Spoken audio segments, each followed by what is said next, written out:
Live from WRAL News headquarters in Raleigh, your number one source for local news. WRAL News, coverage you can count on. Transit safety. Lawmakers from Charlotte are in Raleigh today. The tough questions they face about public safety. And it's chilly right now, but look at the setup with our temperatures. All this warmth comes rushing into North Carolina. I'll show you how many days we'll see highs in the 60s. And officer on the run. Policemen charged with shooting a woman during a domestic case may be in our area. What we know about that investigation. We'll be diving deeper into that as you're joining us this afternoon. We appreciate you watching us here on WRAL News. I'm Chris Levingood. And I'm Renee Chu. Public safety is on the minds of state lawmakers. This morning, they are wrapping up a committee hearing that focused on the random killing last year of a woman on the Charlotte light rail that gained national attention. WRAL's Sean Gallagher listened in on that hearing that started at 9 this morning. He joins us now live. Sean, tensions and emotions were running high. Yeah, Renee, it has been heated inside that room here today. I just stepped out as they continue that hearing here, now going on nearly 3 hours, contentious between the General Assembly representatives and Mecklen County representatives, including their sheriff, Gary McFadden. Again, for nearly the last 3 hours, representatives grilled Sheriff McFadden about the operations of his department. While violent crime has dropped 21% and property crime down 6% year over year in Charlotte, Irina Zarutska's death highlighted concerns around handling people with histories of criminal behavior and mental illness. It's something the Republican-led Oversight Committee focused on heavily this morning. Her blood is on your hands. I'm going to close this. The core function of government is not DEI, trans rights, the welfare benefits for illegal aliens, or some new social justice program. The core function is public order, safety, security. And it's the act of doing everything in your power to ensure your citizens wake up every day to feel safe. You have failed in doing that. Today, you're going to explain that to us. Now, McFadden defended his record, saying that his office has won awards nationally for being a sheriff's office. But he and other lawmakers from Charlotte have said that they need more funding, more resources to put towards things like mental health and the justice system in order to do their job. We'll, of course, have updates on this evening at WRAL News starting at 4 o'clock. But for now, inside the legislative building, Sean Gallagher, WRAL News. The president of the Wake Forest Chamber has pleaded guilty to 1 count of embezzlement. Elizabeth Sempers was charged with embezzling more than $69,000 of the chamber's money. In exchange for the plea, a judge ordered her to serve community service, and that has since been completed. She was also ordered to serve unsupervised probation for up to 2 years. After another cold morning, our temperatures warm into the 60s tomorrow. Meteorologist Elizabeth Gardner is in the WRAL Weather Center with a look at how long this warmer weather will last. Elizabeth, nice to be above freezing right now. Yesterday, our high temperature was 33, and It was just gray. It was kind of a miserable day yesterday. So at least we have some sunshine, and our temperatures are on their way up. But today's not going to be the real warm day. We'll see highs in the mid-40s for this afternoon, and we'll add 20 degrees to that for tomorrow. So our high temperatures will climb on up into the 60s, which is going to be really nice to see. We'll jump on ahead and take a look at what's going on out there in terms of our temperatures this afternoon. 45 in Raleigh, 44 in Durham, and 49 in Fayetteville. That's some improvement from yesterday, especially with some sunshine. But we're going to see this high pressure system grabbing up a lot of warmth from down south and pushing it right into North Carolina. And we'll feel that all the way up until, say, Thursday. So we're going to enjoy just a nice warm couple of days for us. Our normal high is 54. So today we're, about 10 degrees below that. And then we'll be 10 degrees above it for tomorrow at that high of 64. It's all about the wind direction. If we get into a southwesterly wind, it tends to warm things up. The next front that comes through typically reverses it to northwesterly. And we've had a lot of those fronts this winter. And that's why it's been so chilly. We're still on the cooler side on Wednesday. We get into a more unsettled pattern for Wednesday and a chance of some rain again over the weekend. We'll talk more about the timeline for that coming up. All right, sounds good, Elizabeth. We'll come back to you in just a bit. Investigators are searching locally for an off-duty police officer from Virginia accused of shooting a woman multiple times. Charles Stokes is now facing felony charges, and police say the car he was driving was recovered at a business in Henderson over the weekend. WRAL's Heidi Kirk joins us live from Henderson. Heidi, what else are investigators saying about Stokes? Well, Stokes is being called armed and dangerous. And of course, we're entering the second day of this search, and deputies here in Vance County are assisting Virginia State Police to try to track him down. Now, I want to go ahead and take you straight to his photo. Go ahead and take a look at your screens. This is Charles Stokes, the man that you are looking at right now. Now, police say that Stokes is a member of the town of Kenbridge's police department. That's in Virginia. But he was off duty when he shot a woman inside her car multiple times. Now, the Vance County Sheriff says Brockland Hauling and Truck Repair in Henderson is where the car Stokes was driving was recovered yesterday. Now, he says a second vehicle was also reported stolen from that same location, and Stokes is believed to now be driving that car. That is a Honda Civic. Now, of course, again, entering day 2 here, lots of boots on the ground. We are expecting to speak with the sheriff later this morning and dive into kind of the details. But for now, Virginia State Police are asking anyone with information to contact them. Heidi Kirk, WRAL News, live in Vance County. And I'm Laura Levine here in the WRAL Live Center this noon, where we are entering the second week for the desperate search for Nancy Guthrie. Nancy, of course, is the mother of Today's Show host Savannah Guthrie. We're also approaching a deadline connected to a ransom note, which local authorities still have not really determined its authenticity at this time, but they're still taking it seriously. This ransom note and demand asking for $6 million by 5 p.m. today. Officials say that they still have not determined a suspect or person of interest in this case. Of course, this is something that we continue to follow after the Guthries, the siblings, posting that message online over the weekend saying that we will pay. Laura, thank you. Ghislaine Maxwell appeared before the House Oversight Committee for a virtual deposition a short time ago. She did not answer questions. Instead, she opted to plead the Fifth. Maxwell was an accomplice of convicted sex offender Jeffrey Epstein. She was convicted in 2021 of sex trafficking a minor and other charges. Here's NBC's Alice Barr. This morning, a renewed spotlight on the Jeffrey Epstein files, with a group of survivors appearing in a powerful PSA during the Super Bowl. We're standing together. Standing together. Because this girl deserves the truth. The video points to the 3 million files still not released and calls on viewers to demand transparency from the Attorney General. Starting today, members of Congress can begin reviewing the unredacted version of the millions of pages the Justice Department has released on the late sex offender. Lawmakers coming armed with questions. Where are the rest of the documents? Why did they release victims' names? Members of the House Oversight Committee also getting a look today at Epstein accomplice Ghislaine Maxwell, who's set to be deposed in a virtual appearance from the Texas prison camp where she's serving her 20-year sex trafficking sentence. Her attorneys have told the committee she plans to plead the Fifth and won't answer questions. It all comes as lawmakers are facing down a Friday deadline when the Department of Homeland Security is set to run out of funding, unless negotiators can reach agreement on reforms to ICE and Border Patrol's immigration enforcement. They've gone way too far, and the American people want them reined in. Republicans have signaled openness to some Democrat demands, calling others non-starters. I'll tell you what's not going to be in there: amnesty for illegal aliens. I'll tell you what's not going to be there: stripping away protections for law enforcement officers that are trying to protect themselves. Pressure building in a big week on Capitol Hill. In Washington, Alice Barr, NBC News. Happening today, the Durham Board of County Commissioners will meet to vote on budget amendments. One of the amendments they will discuss is funding for a project for the Department of Social Services. The program helps provide nutritional support to eligible older adults. Today's meeting is at 6 p.m. A federal judge is not stepping in to open early voting sites at 3 public North Carolina universities. Democrats and students asked for the sites in Greensboro and Jackson County to be opened ahead of the state's upcoming primary. The state and 2 local election boards voted against doing that. The judge said changing plans this close to voting could cause confusion. Early in-person voting for the March 3rd primary starts on Thursday.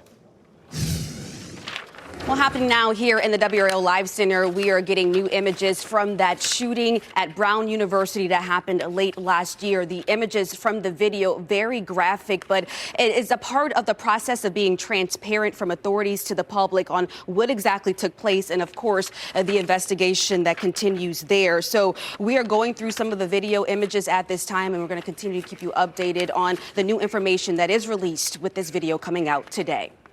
All right, thank you for that update, Laura.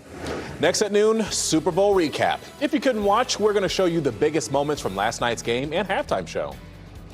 Mars out, moon in. Why Elon Musk is refocusing his attention closer to home for a habitat for humans. And DMV hours reduced. Why extended hours are gone and what the DMV is doing to shorten wait times.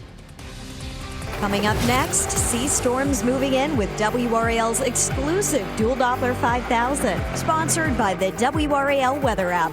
Download now for live radar.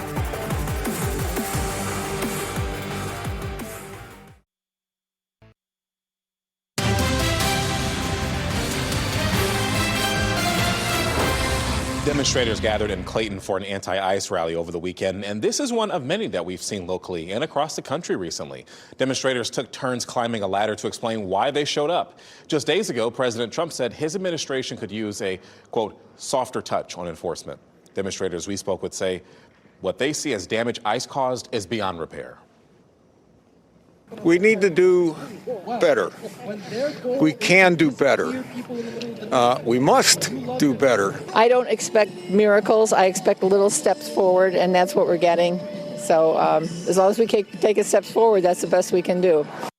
Now, we did reach out to immigration enforcement for comment, and we're waiting to hear back. And happening now here in the WRAL Live Center, the largest nursing strike in New York City, now seeing some progress. About a month since nurses here have gone on strike, they have reached a deal with 2 hospital systems in the city. Approximately 10,500 nurses have been protesting, demanding several different things, including, of course, more pay and better benefits. So this is a good sign that things are moving in the right direction. However, protests are still underway across the city.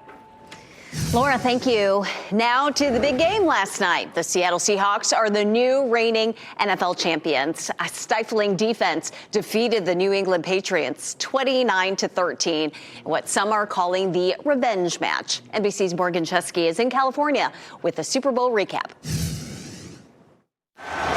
Seattle reigns above them all in the NFL. Redemption for the Seattle Seahawks. Take it all in.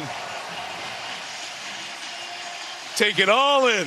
Winning the second Super Bowl in franchise history in a championship rematch with the New England Patriots, 11 years after losing to the Pats in a heartbreaker. Overnight in Seattle, their 12th man superfans flying high, celebrating the victory. This relentless Seattle defense continues to have a night. The Seahawks' dominant defense on display, including a crucial interception by Julian Love. It's incredibly surreal. I just love this team. The Seahawks led by game MVP Kenneth Walker III and a string of field goals from Jason Myers. He sets a Super Bowl record for the most field goals in a game with 5. All led by the guiding hand of quarterback Sam Darnold. It's an unbelievable feeling. Pats QB Drake May emotional after the loss. This team is something that just glad to be part of. And as the two teams battled on the field, the hits not only happening during the game, but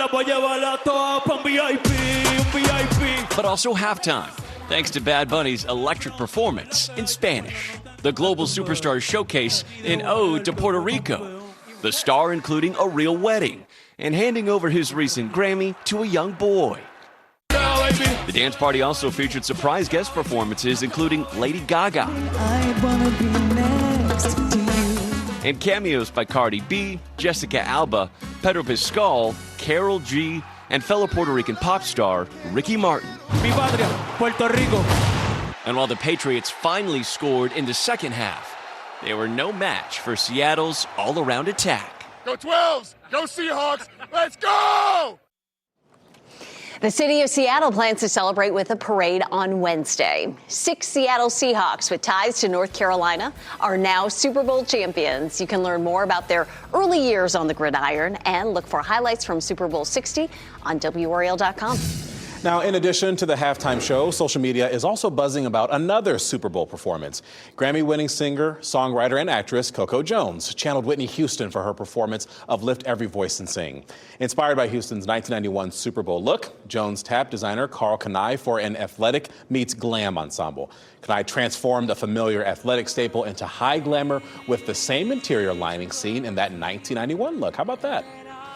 Elon Musk now says he wants to help create a self-growing city on the moon. Last night, Musk wrote on X that he is prioritizing that over his plan for a Mars settlement. The SpaceX founder says he believes bringing civilization to the moon can be achieved faster.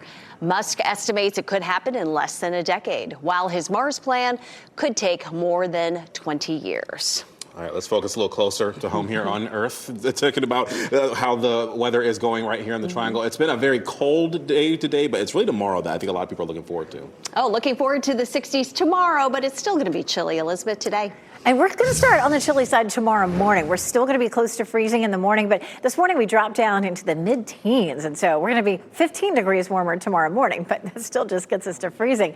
We take a live look at Apex right now, and the sunshine definitely making it feel better than yesterday. Yesterday's high was only right around freezing with gray skies and, the potential for a flurry or two. I never did see any at my house, but the radar showed some of that. So a different day today. We're already starting to, gradually warm up. It is 36 right now. Right now the wind is variable, but it switches to southwesterly, and that starts to push all that nice warm air into our region. 45 for our high temperature this afternoon. That's going to be about 10 degrees below normal for this time of year. We take a look at our temperatures in the Triangle, sitting right about mid-30s, 35 in Holly Springs, 36 over in Chapel Hill. It's 35 in Knightdale, 34 in Wake Forest right now. We take a look at our temperature this afternoon, 49 in Fayetteville, 45 Durham, 39 in Roanoke Rapids, 44 in Roxborough. So again, chilly, but we are looking at some sunshine. So does it feel like it's been a really chilly winter? Actually, we have been below average in both Fayetteville and Raleigh. And in both cases, it's been a while since it's been this chilly. The last time we had a winter this cold in Fayetteville was 2010 to 2011. And in Raleigh, it's 2017 to 2018, running 2 to 3 degrees below average. And when we say average, that's the average of the high and the low together. So it's not just the average high temperature. So, yep, it's been a chilly winter so far. Hey, we only have about 2 or 3 weeks left of winter officially, meteorologically, I should say. We start spring on March 1st, and by the time we get to that point, things really do start to change around here. This high pressure system is going to help us out with its winds coming around clockwise. It's going to help to push that warmth into our area. And that's going to get us into the 60s for tomorrow. For today, we're still sitting below normal. You can see the blue shaded area. Those colors indicate below or above normal temperatures. Below normal now, we're above normal for Tuesday and Wednesday, but then toward the end of the week, we get back into some cooler temperatures. 33 is our normal low, so we're close to that tomorrow. And then Wednesday morning, we're much warmer, up to around 45, which will be our high today. And then our normal high is 54, so we're 10 degrees above that for Tuesday and still in the 60s on Wednesday. What about going forward? It does look a bit cooler for the weekend, but as we get into the week after Valentine's Day, we have a good chance of above average temperature, which could last all the way into early March. As we get into March, we also see longer days, so 10 more days until the first 6 o'clock sunset of 2026. And of course, we're looking at those temperatures continuing to warm up as we get into March. Valentine's Day may be a little bit cooler. We're tracking the potential for some showers. That could last into Sunday. So coming up in just a few minutes, we'll take a closer look at what we could expect in terms of rain this weekend. All right, Elizabeth, thank you. Improving manufacturing. Coming up at 4, how researchers at NC State are making the medicine production process cheaper and cleaner. And then at 5, court storming fallout. How the ACC and UNC are handling the incident that left a Duke staffer injured after Saturday's Battle of the Blues matchup. A simple ATM deposit turns into a $10,000 nightmare. How 5 Under Side's Keely Arthur fixed the problem, and the warning for anyone using an ATM. Plus, luxury vehicles recalled. A warning for BMW owners. The serious issue that could put your life at risk.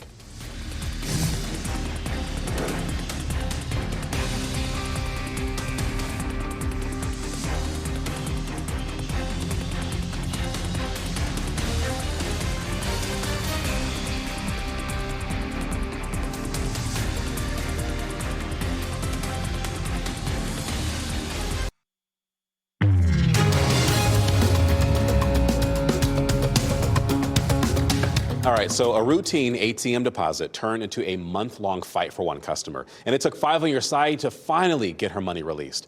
Here's Keely Arthur with the $10,000 dilemma.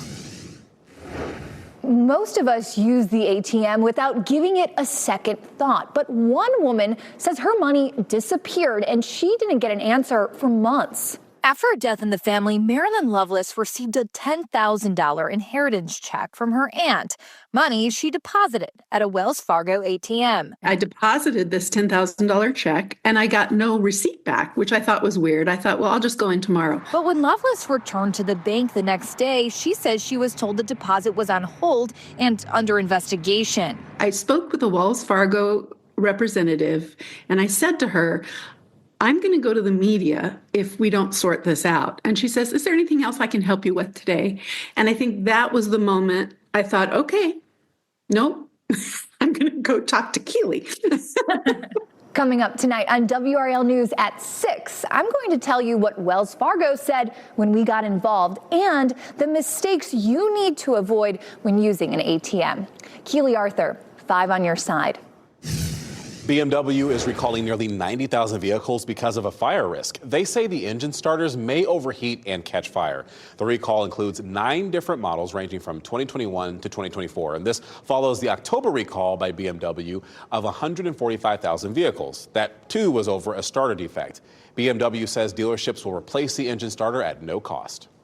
Apple plans to allow voice-activated AI apps from other companies in CarPlay. Apple has previously only allowed Siri as an option.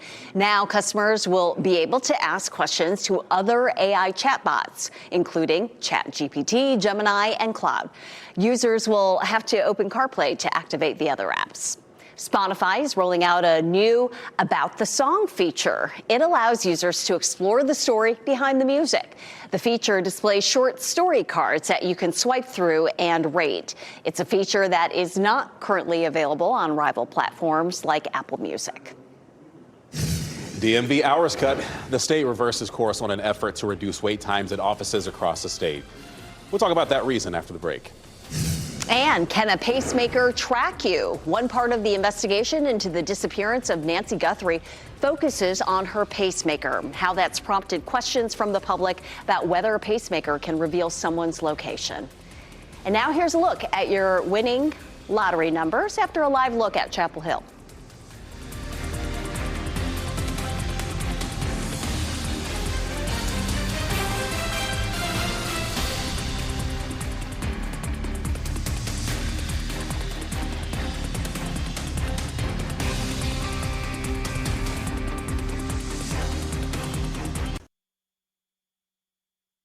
Shot in 4K ultra high definition. Your number one source for local news. WRAL News. Coverage you can count on.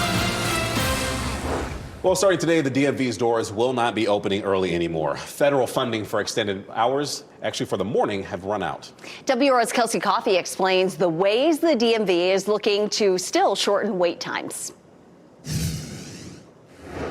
Starting today, 90 DMVs across our state have changed their early morning hours, including this location here on Avon Ferry Road. Officials say the exhaustion of federal funding is what's causing this change. These offices will now open at 8 a.m. instead of 7 a.m. They were open earlier to offer additional customer service time and help address high demand. Here's another change you should know about.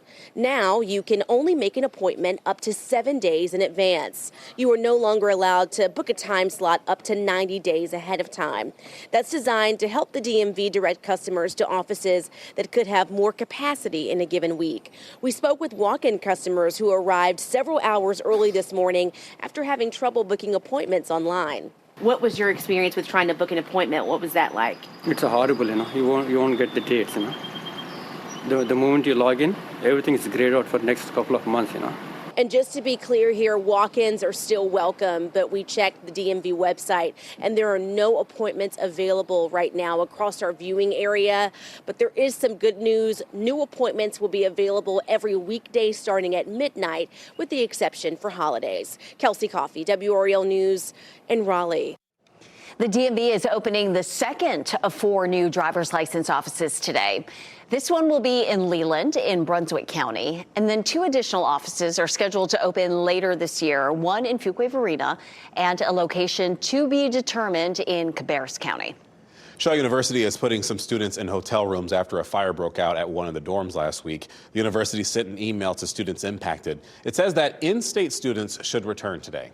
All others can return through Thursday, and students are instructed to only bring essentials. The email also says that faculty and staff are extending additional support during this time.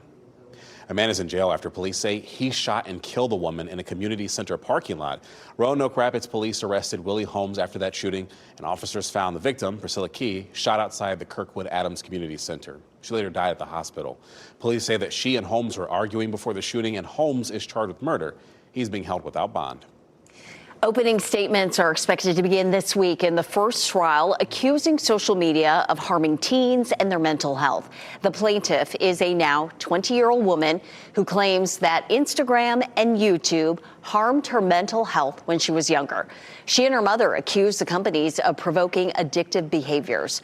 The woman says the platforms gave her anxiety, body dysmorphia, and suicidal thoughts. Attorneys for Meta and YouTube appear poised to argue that her family life caused those issues. Well, the Seattle Seahawks are Super Bowl champions once again. The Seahawks defense smothered New England Patriots quarterback Drake May all game long. They sacked him 6 times, which is one shy of a Super Bowl record. Seahawks running back Kenneth Walker III was named the game's MVP, and he ran 135 yards. That is the most any player has had in a Super Bowl in nearly 30 years. The Seahawks ended up winning 29-13, and it's, again, the second time the Seahawks have won the Super Bowl.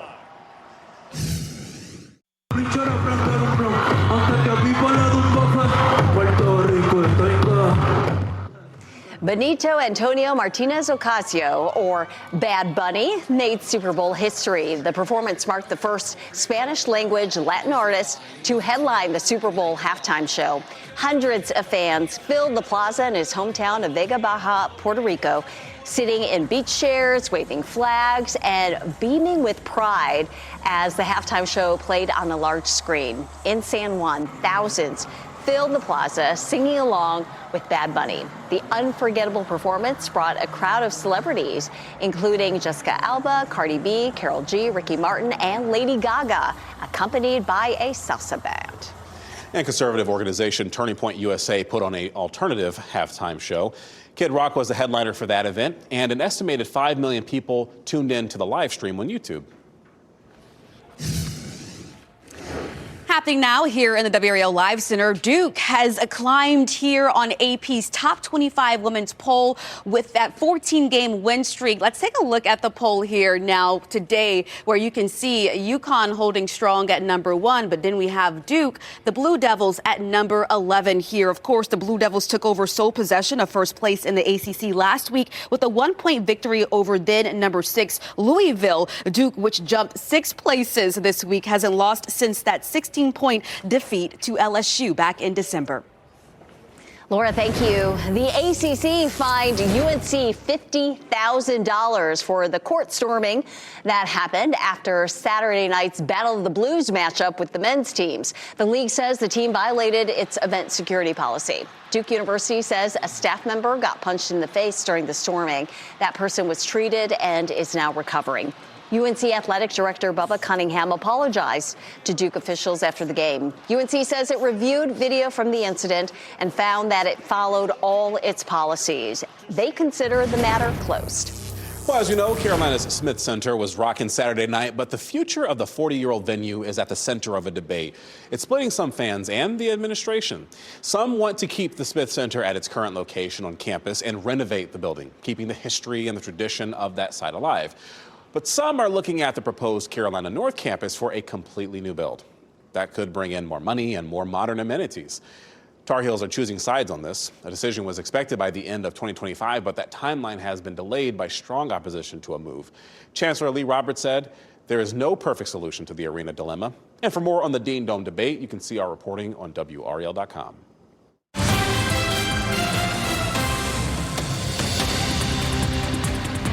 It is 6:35 p.m. in Italy, where the Winter Games are moving at an icy velocity. If you don't want the results of your favorite event spoiled, you have two options. You can avoid the internet until you can watch, or wake up early and catch it live. Later today, the U.S. women's hockey team takes on Switzerland, and the dynamic duo of Madison Chock and Evan Bates headline the first day of the ice dancing competition. Let's take a look at where the medal count stands now. Italy leading with 9 total medals, followed by Norway with 6. Switzerland, Austria, and Japan are in a 3-way tie for 3rd place. The U.S. has 2 gold medals. Breezy Johnson secured her spot in history, earning the first gold for Team USA during the Milan Cortina Games in the women's downhill skiing event. It is the same event that sent teammate Lindsey Vonn with a broken leg, that resulted in teammate Lindsey Vonn with a broken leg. Johnson revealed she was jumping up and down with excitement when the medal broke.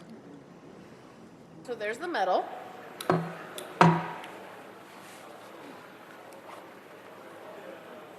And there's the ribbon. And here's the little piece that is supposed to go in the ribbon to hold it in the medal. And yeah, it came apart.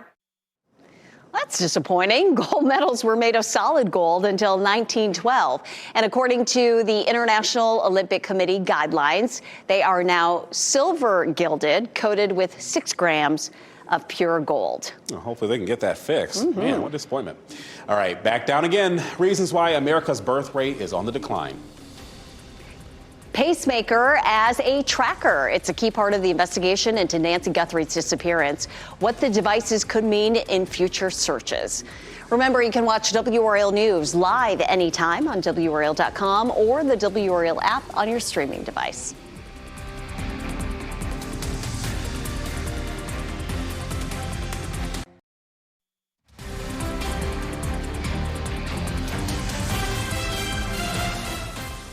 So pretty out there. Lots of sunshine as we look live at Carr Lake. You're watching WRAL News, available on Spectrum and the WRAL app on your TV or streaming device. Health leaders in California are warning people to stop eating wild mushrooms. Since November, 4 people have died and dozens more have fallen ill. And that's because California is home to 2 highly toxic mushrooms. One of them is called the death cap mushroom. It looks very similar to safe mushrooms you might find at the grocery store.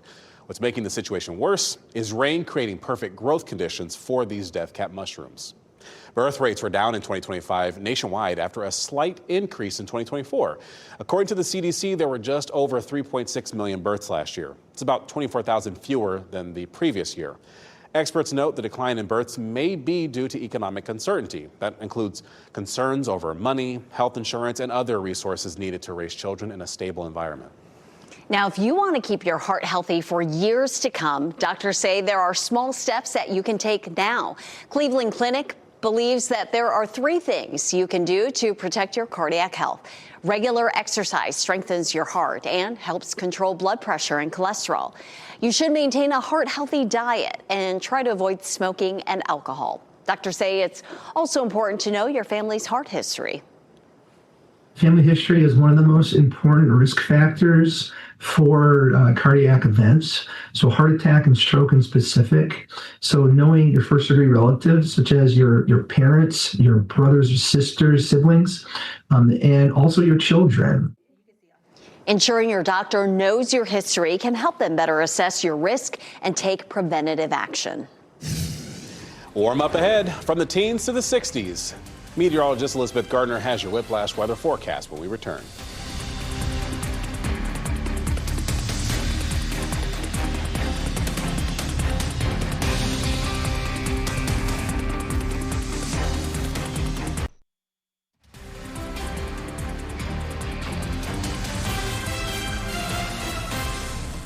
The search for Nancy Guthrie is now in its 2nd week. The mother of Today host Savannah Guthrie was reported missing after she did not attend a church service. The 84-year-old has not had her medication, which her family says she needs daily. Guthrie's possible abductors are demanding $6 million by 5 p.m. today. The NBC host and her family says the only way they will have peace is if their mother is returned. One part of the investigation into the disappearance of Nancy Guthrie focuses on her pacemaker. The question is whether a pacemaker can help track people during investigations. Shaul Turner spoke with the doctor to learn more. So this is all technology that's evolving. More than 3 million people in the U.S. wear implanted devices that regulate their heartbeat, called pacemakers. Dr. Charles Fuenzalida of the Health One system tells Fox 31 new technology allows some pacemakers to transmit important information to medical staff via Apple Watches and iPhones. The information is transmitted from the device into this transmitter that goes by the internet and comes back to the office of the physician. Now, this is not done on a daily basis in most cases. It's done on, let's say, a weekly basis. But there's one thing the system can't do. The device is really not set up to be able to track people around the geography. That was Shaul Turner reporting. Pacemakers do not have GPS chips or location services. However, knowing if and when a pacemaker has been disconnected can provide useful information to investigators. Hawaiian Electric is urging customers to prepare for potential extended power outages. That's because of heavy rain and thunderstorms and powerful winds that damage homes and trees. Teams are responding to several incidents triggered by the severe weather across that state. Equipment was needed to remove a large tree from this car you see right here. Forecasters say there is potential for dangerous weather throughout the day. And wind has been particularly powerful in West Maui, which saw gusts upwards of 70 miles per hour. The weather is freezing, and some people in Michigan actually love it or had nothing better to do on Saturday. After nearly 10 years, the Hancock Polar Plunge made its return to the Portage Canal. At least 100 people signed up to do this. Luckily, after the cool sting of the water, people had saunas not too far away that they could also jump into to warm up. Now, I'm a little surprised because Elizabeth says she would not do that. You're like the daredevil on the team, get all the snow and all that. I mean, personally, I don't want to call anyone stupid, but no, I love to be out in the snow, and I'm about 3 or 4 feet wider than normal when I'm out on the snow. 10 layers, a big hat, big gloves. I hate to be cold, but you can dress for it. Well, if you hate to be cold, today is the day to not like the cold out there, but we have a warm up on the way. We do. I'm excited about tomorrow. I'm already planning, what I'm going to do tomorrow afternoon after I get off work. It's beautiful out. This is a look at Rocky Mount Mills, and you can see that gorgeous blue sky. There's some flags right here in front of the building, and they're just waving very lightly. We don't have much of a wind yet. Wind's out, still just variable at 3 miles per hour. But tonight and into the day tomorrow, that wind shifts to southwesterly, and that's going to bring the nice warm air in, and it won't take much to really warm us up. It's 36 right now. We'll climb into the mid-40s for highs this afternoon. And then we're watching what happens as we get into Wednesday and the weekend. A couple of days ago, the models were advertising a little bit of wintry precipitation for the weekend. And in the last 24 to 36 hours, they've sort of let that go. And so it looks like it's going to be rain. If that changes, we'll let you know. But right now, it just looks like a rain event Tuesday and again this weekend. Let's start with, or I should say Wednesday. Let's start with Wednesday first. That'll be the first front that comes in. That happens in a couple of days. We'll have a front that stalls in eastern North Carolina, and we'll end up with some precipitation sort of riding along it. So we'll move it on ahead and pause it right around 9 a.m. Wednesday, just beginning to see a little bit of precipitation. That starts to develop mid to late morning, but most of it is going to be in our southern counties or a little bit closer to the coast. This doesn't look like it's going to be a big rainmaker for us on Wednesday. We're going to give it a 30% chance of rain. And then we look ahead to the next one. Now, this looks like a really big, potent system. And the big question here is the timeline. Yesterday, it looked like it would come through and bring us rain for much of the day on Saturday. But today, this version of Futurecast is a little bit slower, and it really shows the bulk of it moving in fairly late Saturday night and into the day on Sunday. So we're going to continue to watch it. We'll tweak things. We're looking at the chance of rain late Saturday, maybe lingering into Sunday. But we'll be fine-tuning that timeline as we get more of the computer model runs in. It does look like we'll be cooler by then, no more 60s, so we'll see a high of around 50 both Saturday and Sunday. We need the rain. I have high hopes. I mean, I don't want to see it rain, on a weekend, especially a Valentine's weekend, but we need that rain so badly. We are still all under severe drought across the entire viewing area. Let's jump out and talk more about tomorrow. Tomorrow, definitely the choice day of the week to get outside and enjoy.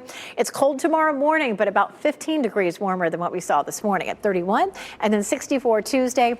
Wednesday, we'll see the clouds rolling in, and we'll have a chance of some scattered showers, potentially late in the day. And then we'll be watching for that chance of some rain again. Over the weekend, temperatures gradually start to fall. So we will have more coming up in just a few minutes.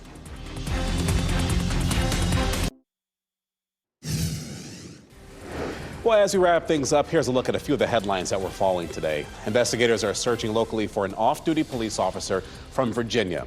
He's accused of shooting a woman multiple times. Charles Stokes is now facing felony charges, and police say the car he was driving was recovered at a business in Henderson over the weekend. Stokes is believed to now be driving a stolen Honda Civic. Investigators say that he should be considered armed and dangerous. State lawmakers held a committee hearing this morning that focused on the random killing last year of a woman on the Charlotte light rail that gained national attention. For nearly the past 3 hours, representatives grilled Mecklenburg County Sheriff Gary McFadden about the operations of his department. McFadden defended his record, telling lawmakers he has won national awards for his work as sheriff. The former president of the Wake Forest Chamber has pleaded guilty to 1 count of embezzlement. Elizabeth Sempers was charged with 4 counts of embezzlement back in August. She pleaded guilty to 1 of those counts today, while the other 3 charges were dropped by prosecutors. As part of her plea, Sempers was given unsupervised probation for up to 2 years and ordered to do community service. Lady Liberty makes her annual appearance on the lake, Lake Mendota, that is, in Madison, Wisconsin. A replica of the Statue of Liberty's head on the lake marked the start of the Winter Carnival. The tradition dates back to 1979 when a satirical group created a statue out of chicken wire. Vandals burned that one, so in 1981, the group created one out of styrofoam. This year's event featured an inflatable Lady Liberty. Still kind of trippy to see. Well, hundreds of people in Argentina attempted to capture a unique world record. The shores of Mar Chiquita Lake welcomed swimmers as they went for a Guinness World Record, the most people floating simultaneously. The lake has a high salt concentration, and that makes it easier for the body to stay afloat. In 2017, nearly 2,000 people successfully formed a floating chain in another salty body of water in Argentina. As for this most recent attempt, it's unclear, though, if they actually set a new record just yet. Don't stare into the eyes of our pet of the day for too long, or you just might fall in love. Lucy here is a 2.5-year-old American foxhound. She was adopted from Love Mutt's Rescue when she was 8 weeks old, but her family moved overseas and left her with the shelter to find a new loving home. Lucy would like to go to a home with other dogs and children like her previous home. She's playful and enjoys children's, dogs, and cats. Lucy loves to be outside, needs a home with a fenced yard. Visit lovemuttsrescue.org to meet her. Oh, good girl. Improving manufacturing. Coming up at 4, how researchers at NC State are making the medicine production process cheaper and cleaner. Thanks for spending time with us this past hour. You, of course, can get breaking news updates anytime with our WRAL News app, as well as your weather updates. Hope you have a blessed day today.